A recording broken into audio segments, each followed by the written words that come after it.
रविवार को गुर्जर धर्मशाला में अखिल भारतीय गुर्जर महासभा का वार्षिक सामाजिक जिला बैठक का कार्यक्रम संपन्न किया गया। इस बैठक में गुर्जर समाज ने अपने सामुदायिक विकास पर जहां चिंतन किया, वहीं राजनीतिक दलों से हक मांगने की रणनीति भी तैयार की। गुर्जर समाज द्वारा संपन्न इस जिला बैठक में केवल स्थानीय नहीं, प्रदेश स्तर के नेता और शिक्षाविद भी शामिल हुए और उन्होंने अपने विचार व्यक्त किए। का अवकाश कंपलसरी कर दे तो ज़्यादा अच्छा रहेगा, क्योंकि इतना बड़ा समाज है और पूरे मध्य प्रदेश में काफ़ी संख्या है और हर जिले में है, तो निश्चित उसका सम्मान करना चाहिए। जैसे दूसरे भगवानों का भी या दूसरी जयंतियाँ भी होती है, तो गुर्जर समाज की आराध्य की भी नाम से भी छुट्टी होना चाहिए, ये भी मांग कर रहे हैं।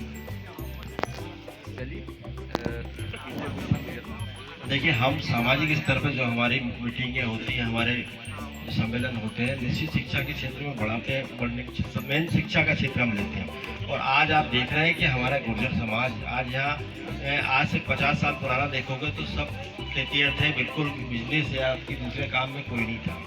पर अभी 20 साल से आप देख रहे होगा कि यहाँ आपके खंडवा में भी कम से कम 200 दुकानें गुर्जरों की होगी।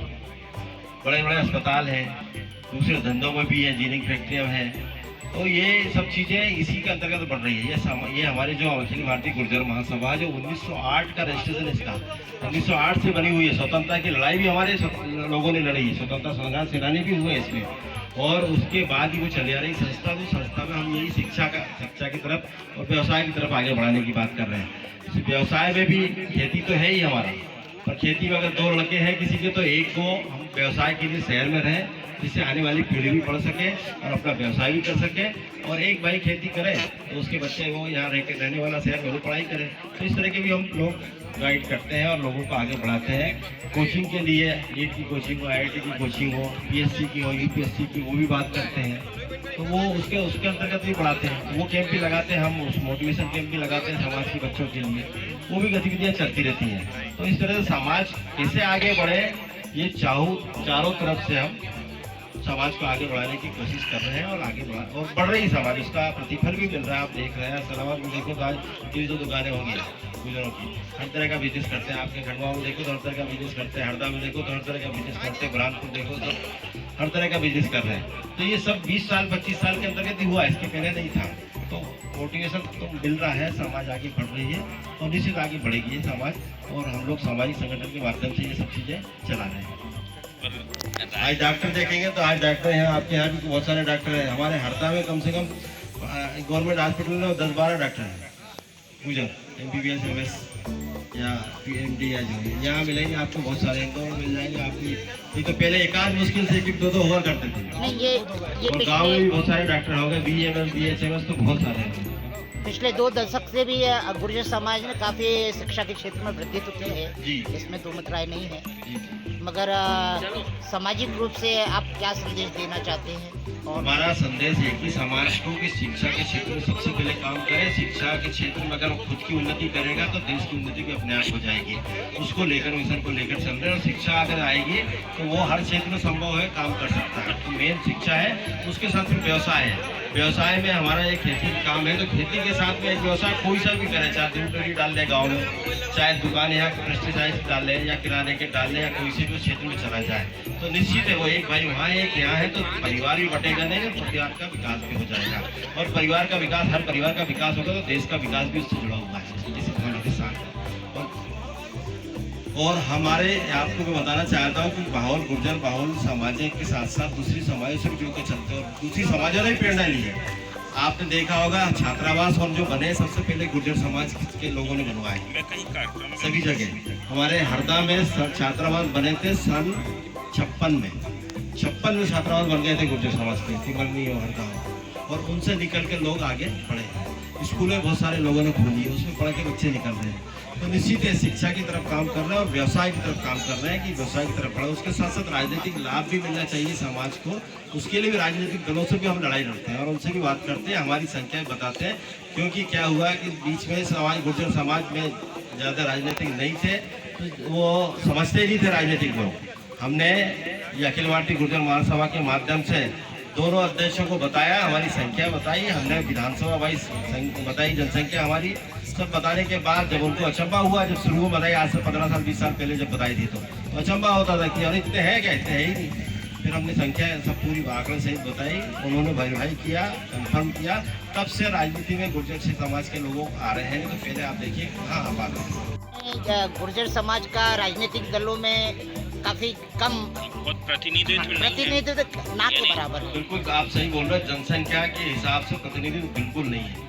तो आप वो लड़ाई भी हम लड़ रहे हैं। आप इन पार्टियों को क्या कहना चाहेंगे? इन पार्टियों को हमारा निवेदन दोनों से पार्टियों की लीडिंग पार्टी दोनों है, भाजपा और कांग्रेस, दोनों से निवेदन है कि हमारे लोगों को जनसंख्या के हिसाब से टिकट दिया जाए विधानसभा लोकसभा में, और विधानसभा में कम से कम हमको 25 टिकट देना चाहिए। आज 35 विधानसभा ऐसी है जहाँ 20,000 से 60,000 तक है, पूरा डिसीजन इनके पास है। तो वहाँ ऐसी जगह पे कम से कम 20 से 25 टिकट दिए जाए। अभी 9-9, 8-8, 9-9 दे रहे हैं टिकट, तो 20 से 25 दिए जाए। और लोकसभा में कम से कम 4 दी जाए। एक बार हमारे 2 सांसद यहाँ रह चुके हैं, आपने देखा हो, ताराचंद जी पटेल और एक हमारे राम सेवक सिंह। 2 सांसद जब रहे, 12 से 13% गुर्जर है यहाँ पर जी। खंडवा में तो मैं बताता हूँ 3.5 लाख वोटर्स हैं खंडवा लोकसभा में, 3.5 लाख वोटर्स है खंडवा। तो वन साइडेड अगर गुर्जर को टिकट देते, जो भी दल दे देगा वो सांसद बनना ही है। ताराचंद जी पटेल बने ही थे ना, आपने खंडवा भी था ना उसमें? नहीं, पहले खंडवा नहीं था। शुभ नाम और पूरा परिचय। Doctor R.K. दोगने, अध्यक्ष, राष्ट्रीय अध्यक्ष अखिल भारतीय गुर्जर महासभा, कार्यकारी राष्ट्रीय अध्यक्ष और पूर्व विधायक हरदा। तो अभी वर्तमान में कहाँ पर निवास करते हैं? हरदा।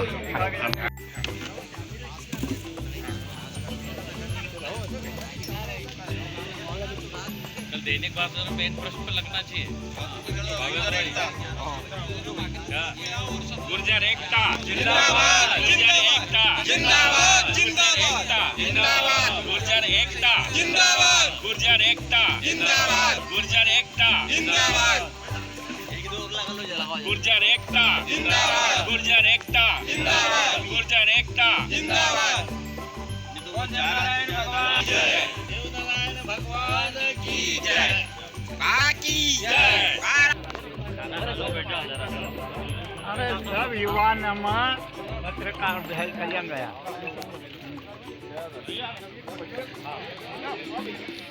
મને કહ્યો કે सब युवाનમાં एक चढ़ाव कल्याण देखाय। गुर्जर को टिकट दिया जाना चाहिए लोकसभा में, और ज़्यादा से ज़्यादा विधानसभा में जहाँ गुर्जर बाहुल है वहाँ टिकट देना चाहिए। इसी पूरे मध्य प्रदेश की मांग भी कर रहे हैं, और खंडवा जिले में भी लोकसभा की मांग कर रहे हैं। 12 लोकसभा तो कम से कम 3-4 लोकसभा तो कम से कम हमको मिलना चाहिए। तो ये मांग करते हुए हमने प्रस्ताव पास किया है, और ये ही दोनों पार्टियों को हम अवगत कराएंगे और बात करेंगे उनसे, और नहीं तो फिर उस हिसाब से आगे निर्णय लिया जाएगा। वैसे गुर्जर समाज का प्रभाव पहले से है, काफ़ी समय से आ रहा है, लेकिन आज ये मांग क्यों की जा रही है? इससे पहले क्यों नहीं की? नहीं, ये मांगे पहले से चली आ रही है, पहले से मांग हमारी चली आ रही है, और मांग पे समय समय पे परिवर्तन होता आ रहा है। दिन पे कभी 2-3-4 टिकट मिलती थी पूरे मध्य प्रदेश में। अभी पिछली बार कांग्रेस ने 9 टिकट दिया था, उसके पहले 3 बार से 9 टिकट चली, और वो मैं ही अध्यक्ष था, प्रदेश अध्यक्ष। हमने साथ में जाके कृष्ण नारायण भाई भी थे हमारी महासभा में, और सभी लोग थे, हमने जाके लड़े हैं।